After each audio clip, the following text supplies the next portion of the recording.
ও মা গো, এইবার তো আমরা আনন্দ করে বলতে পারি এইটা সেন্সর সার্টিফিকেশন বোর্ড।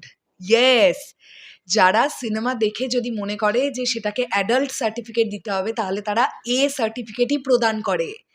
সিনগুলোকে কাটা ছেঁড়া করে জোরপূর্বক ইউ সার্টিফিকেট দেয় না। আমরা হ্যাপি, আমরা সাকিবিয়ানরা হ্যাপি, কেননা অ্যাডাল্ট যারা তারা প্রিন্স সিনেমাটা দেখতে যেতে পারবে। সেন্সর সার্টিফিকেশন বোর্ড থেকে প্রিন্স সিনেমাটাকে এ সার্টিফিকেট দিয়েছে। এবার আমাদের বুঝতে হবে একটা বিষয়, এখানে ব্যাপারটা কি। হ্যালো আমার সাকিবিয়ান ভাইরা বোনেরা, চলে এলাম আরও একটা নতুন ভিডিও নিয়ে। আশা করছি তোমরা সবাই খুব ভালো আছো।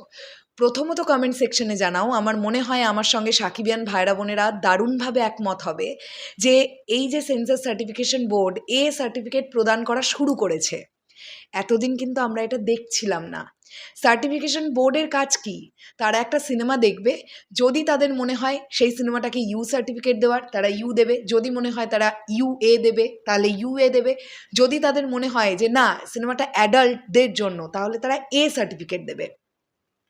আমাদের ইন্ডিয়াতে কিন্তু এইভাবেই সিনেমার গ্রেডেশন হয়, যেটা এতদিন পর্যন্ত বাংলাদেশে হচ্ছিল না। বাট এই বছর থেকে সেন্সর সার্টিফিকেশন বোর্ড একদম সার্টিফিকেশন বোর্ডের মতন কাজ করা শুরু করলো, যেটা ভালো দিক। এইবারে আসি যে বিষয়টা নিয়ে কথা বলছিলাম, একটা সিনেমা কখন অ্যাডাল্ট সার্টিফিকেট পায়? শুধুমাত্রই কি সিনেমাতে অত্যন্ত ভায়োলেন্স বা অত্যন্ত মারামারি কাটাকাটি বা অত্যন্ত গালিগালাজ থাকলেই সেটা অ্যাডাল্ট সার্টিফিকেট পেতে পারে? এটা কিন্তু সবসময়ের জন্য ম্যান্ডেটরি নয়। এমন কিছু সিনেমাও অ্যাডাল্ট সার্টিফিকেট পেতে পারে যে সিনেমার বিষয়বস্তুটা হয়তো অ্যাডাল্টদের দেখার জন্য, বাচ্চাদের দেখার জন্য নয়। সাবজেক্ট ওয়াইজও কিন্তু কোনো ছবি অ্যাডাল্ট সার্টিফিকেট পেতে পারে।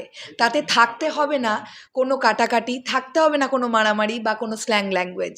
সাবজেক্টের ওপরেও অনেক সিনেমা অ্যাডাল্ট সার্টিফিকেট পায়।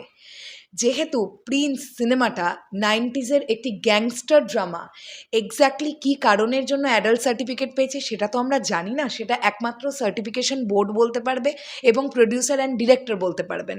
বাট আমাদের কাছে যেটা ভালো লাগার ব্যাপার, যে আমরা প্রিন্স সিনেমাটা সেভাবেই দেখতে পাবো যেভাবে ডিরেক্টর আমাদের দেখাবার চেষ্টা করেছেন। অর্থাৎ এই সিনেমাটার জন্যে যা যা দরকার সেগুলো বড় পর্দায় এনজয় করবার যে পারমিশনটা, সেটা সেন্সর সার্টিফিকেশন বোর্ড দিয়ে দিয়েছে, কারণ তারা এ সার্টিফিকেট প্রদান করেছে। অর্থাৎ অ্যাডাল্ট নয় যারা, তারা সিনেমা হলে এই সিনেমাটা দেখতে ঢুকতে পারবে না।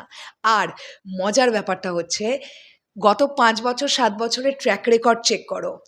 আমি ইন্ডিয়ান মুভির কথাই বলতে পারি, যে সিনেমাগুলো এ সার্টিফিকেট পায়, দর্শকের উন্মাদনা বা দর্শকের এক্সাইটমেন্ট আরও বাড়ে। কেন এ পেল?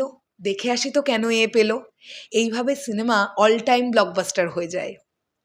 প্রিন্সের ক্ষেত্রেও সেটা হোক, এটা আমাদের একটা চাওয়া থাকবে। তো বলো সাকিবিয়ান ভাইরা বোনেরা, এই যে প্রিন্স এ সার্টিফিকেট পেলো, অর্থাৎ অ্যাডাল্ট সার্টিফিকেট পেলো, এই বিষয়টাকে তোমরা কিভাবে দেখছো? আমরা কিন্তু খুব পজিটিভলি দেখছি।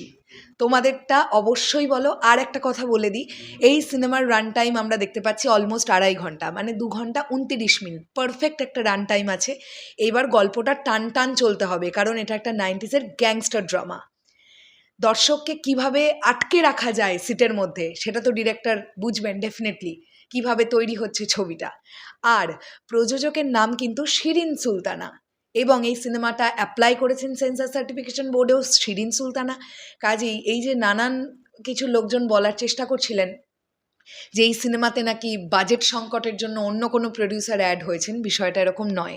এই সিনেমাটার টাকা খরচা করছেন শিরিন সুলতানা, এবং পুরো ব্যাপারটাই তিনিই দেখছেন। চলো শেষ করলাম ভিডিওটা। তোমাদের কি বক্তব্য কমেন্ট সেকশনে জানিও। টাটা।